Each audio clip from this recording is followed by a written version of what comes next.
The Pertemps Network Yorkshire Oaks was next. Group 1 over 1.5 miles and Save the Last Dance, the Irish Oaks winner, 100-30 favourite. They're off. The Pertemps Network Yorkshire Oaks with 1.5 miles ahead of them. Nova Kai in the yellow and black spots got out well. And so too, Save the Last Dance, the dark blue silks for Ryan Moore, helping to push the early pace along. With Warm Heart in a pink jacket, a Poptronic out wide, the red cap, and Blue stocking closer to the running rail, the pink cap, as they go along at around about 37 miles an hour through the first quarter mile. And Save the Last Dance is dictating here and leads them into the first turn. To Poptronic shading second, Nova Kai in a spotted jacket racing in third. And then Warm Heart in the pink silks just shading fourth, to Blue stocking up the fence, Ross Carberry, maroon silk sitting back in midfield. Ahead of Al Hoosen, the striped cap, the Shadwell silks. Frankie aboard the white-faced mare Free Wind, racing with a couple behind at this stage. Sea Silk Road in the yellow and purple is one of them, and Stay Alert in the yellow and blue looks on from last place. Heading down past the 7. Being led at an even sort of a pace here by Ryan Moore aboard Save the Last Dance. To Poptronic and Nova Kai the running rail, and then Warm Heart to Blue stocking in the Juddmonte silks as they begin the turn at halfway. Ross Carberry in a maroon jacket is out wide from Al Hoosen. White-faced Free Wind in the hands of Frankie Dettori, still with Sea Silk Road and Stay Alert for company at the rear of the field. They're on the crown of the bend with 5 furlongs left to cover in the Pertemps Network Yorkshire Oaks, and they're still nudging 36, 37 miles an hour. They were around 12 seconds for the last furlong. Save the Last Dance leads them in, and at this stage is staying close to the inside running rail. Poptronic, the red cap, shaken up in second as Moore now asks Save the Last Dance for more in front. Blue stocking in the Juddmonte silks, white sleeves, pink cap making headway. So too Warm Heart, who comes there travelling powerfully in a pink jacket. Al Hoosen away to the left, Ross Carberry second from the left. Blue stocking trying to thread through. Save the Last Dance, challenged by her stablemate Warm Heart, who's come there looking a real threat. Then Blue stocking. Here's Frankie on Free Wind, beginning to run on from the rear aboard the white-faced mare as Warm Heart goes to the front inside the furlong. Frankie coming over the top. Is this another Frankie special? Free Wind drawing alongside Warm Heart, who's digging in very gamely. Inches either way. Desperately close between Warm Heart and Free Wind at the end of the Yorkshire Oaks. Save the Last Dance back in third, chased home by Blue stocking and Stay Alert. Warm Heart at 9-1 wins for James Doyle and Aidan O'Brien. Free Wind was second at 5-1 and Save the Last Dance was third, the 100-30 favourite, all 10 ran. Very tight. Warm Heart and James Doyle on the far side just prevailed from the slightly unlucky Free Wind, who was caught in a pocket behind the winner, and Frankie couldn't get going when he wanted to on this filly.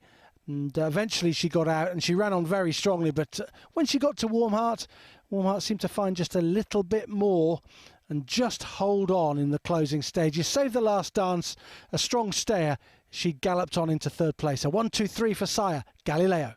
If we're standing in the winner's enclosure with James Doyle, you'd normally expect him to be wearing the blue Godolphin silks. Not today. He's ridden his first winner for Aidan O'Brien in the Pertemps Network Yorkshire Oaks. Warm Heart, many congratulations. This is different, isn't it? It is a different colour, but yeah, obviously two great teams, aren't they? And there's been some immense battles over the years, and yes, I was thrilled to pick up this ride. I was quietly hoping I could get the ride on her. She was still a gap quite late on, and I was praying I did, because I thought back on this track, fast ground, would definitely suit her, and I was just praying we got a tiny bit of rain so the other one would run. But anyway, it's all worked out fantastic, and I can't be more thankful to the whole team for entrusting me with riding her. When did you get the call? On deck's morning, yeah, so she was still a gap. So yeah, I kept checking to see, and then it was a nice phone call when my agent rang me. And you must have been delighted to see the rain stay away, because that swung the advantage in her favour. Well, it was spitting a little bit when I was driving up last night, and I was thinking hopefully that'll just be enough. So yeah, we had a tiny touch, but not too much. So yeah, like you say, after riding early on in the day, pretty happy. It looked like you had the ideal position throughout. Would that be fair? Yeah, I mean, I was thinking it would be quite tricky early on. Even 1.5 miles, drawing 9 of 10 is not ideal.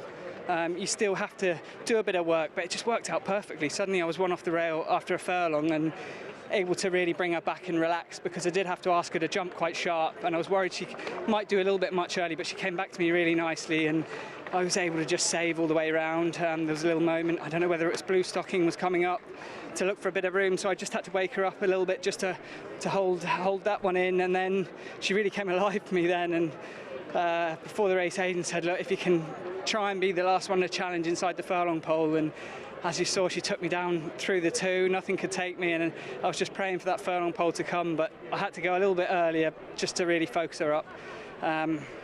When Frankie came at me, I thought, oh, here we go again.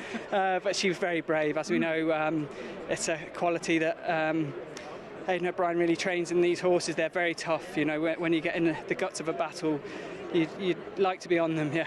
You could see and feel her finding. Yeah, absolutely. And I think that was why Aidan said to me beforehand, try not to, go too early, just relax and ride your race, because she quickened up to the front and just took her foot off the gas slightly, but she really woke up when the runner-up came to me. And how much were you helped by Ryan on Save the Last Dance, the Sable Companion in 3rd, a thorough stayer, setting a good pace? Yeah, do you know what? I don't think that was too important. I think it may have suited her if we'd have gone a touch slower, because I'd have had more runners to chase. We kind of went an even tempo, and the runners kind of came back to me rather than me really sprinting to the front. So if the pace had been a bit slower, I think she probably would have been a bit more impressive.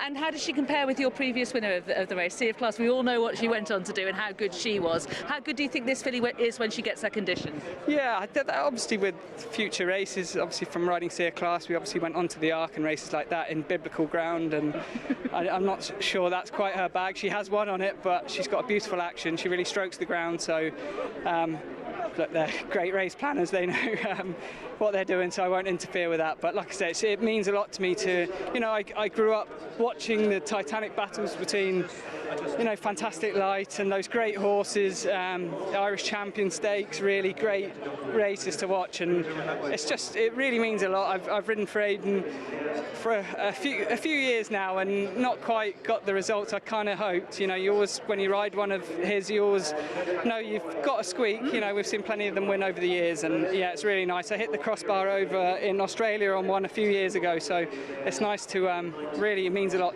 Yeah, I'm sure, very professionally satisfying. Many congratulations. Well done, Jamie. Thank you very much. Thank you. Aidan O'Brien has just trained his 7th winner of the Yorkshire Oaks. Warm Heart has won, and for good measure, Save the Last Dance has finished 3rd as well. Congratulations. That race worked out ideally for you, didn't it? Yeah, it did, Lydia. Obviously, Ryan was going to make the run if nobody went, and that's what he did. He wanted an even pace for his filly. We know that she stays very well. When the ground gets slow, it helps her because it makes it tougher on the others, but still ran a great race. This filly, a very good filly, won very well at Ascot. It was a little bit of a blip at the Curragh the last day. She was just got back a little bit of a slowly run race on softish ground, and when the race was slow, it was hard to make up the ground. But no, she's a very good filly. Rachel rides her out every day and rides her in all her work. Jamie's in charge of her, does an incredible job. Hazel obviously led her up, so and big team around her. So listen, very grateful to everybody, but I'm delighted for the lads, really. Do you think she's at her best on this kind of fast surface? I think so, and I have no problem with a 1.25 miles, but loves fast ground, and she's a very slick filly, beautiful quality filly. And with that in mind, might she be the type that you take to America, perhaps? I think she would. I think she'd be probably made for the fillies and mares turf. I think it would suit her really well, and she's a nice size too, and she's strong, and she has tactical speed as well. And that travelling as well would be fine for her, would it? Yeah, no, she's very off-handed and taking everything in her stride, obviously, all the way with every run this year. And would you be inclined to go straight to that, or might you try something in between? Yeah, she could. She could go Irish Champions weekend, she could go Arc weekend, some of those, but she likes a nice bit of ground, and maybe not to overface her or give her too much hardship before then, really. And do you think she's the kind of filly that might stay in training as a 4-year-old? It's possible. The lads do keep horses in training as 4-year-olds and do some fillies as well, so I'd say they would definitely think about it at the end of the year, so it would be great. But she's a filly that is progressing from run to run too. And so do you think you'd recommend it if they are, so that she might be better at 4? Yeah, I think so, definitely, because she's quick filly and because she's strong. you know. So if everything at the end of the year after her races that she looks in good shape, I think it's definitely a possibility. And how about the third? What might you do with Save the Last Dance? Is the Ledger at all on your mind? Yeah, she had a choice of probably the Ledger or the Arc. Obviously, if she went to the Ledger, Arc comes up 2 weeks after that, so it might be a little bit close. So she'd probably have to do one or the other. But does grow another leg on soft ground, where most horses struggle, she improves. Okay, so if the Arc was looking like it might be a soft ground Arc, you might be going that way? Yeah, I think it's very possible. It's tricky because they're 2 weeks apart, and she'll probably only get the trainer for one. So we'll probably give her an easy little bit now and then start again and see. But listen, we always thought that she could be a filly for the Arc, especially if the ground got soft. Okay. Looking back to the Lowther, our first race, you must have been delighted with Cherry Blossom. She ran a corker, didn't she? Yes, yeah, and we were a little bit worried that she was a little bit babyish and green coming here, and Ryan thought that as well. She's a big filly, handles and knees in the ground as well. Ground was probably as quick as she'd wanted today, but he thinks that she was green and there would be plenty of improvement in her. And she's a 3-year-old type, isn't she? She's a potential Guinness type, isn't she? Yeah, she's a big, powerful filly, but she's by no name ever, and he's a massive influence in speed. So probably 5, 6 is their trip, maybe 7, and not one gets a mile, but he's a massive influence for speed, really. Okay, so she's kind of a Commonwealth Cup horse that you've got in your mind. She could be, and maybe what we might have done with other horses, stretch them to get a mile. It mightn't be the right thing. We might just keep her at 5 or 6 because she's a big, powerful filly, and like I said, she is by no name. Okay, really interesting, Aid. Many congratulations on your 7th success in this Group 1. Well done. Pleasure. Thanks, Lydia. Thank you. Thank you. Thanks, Lydia.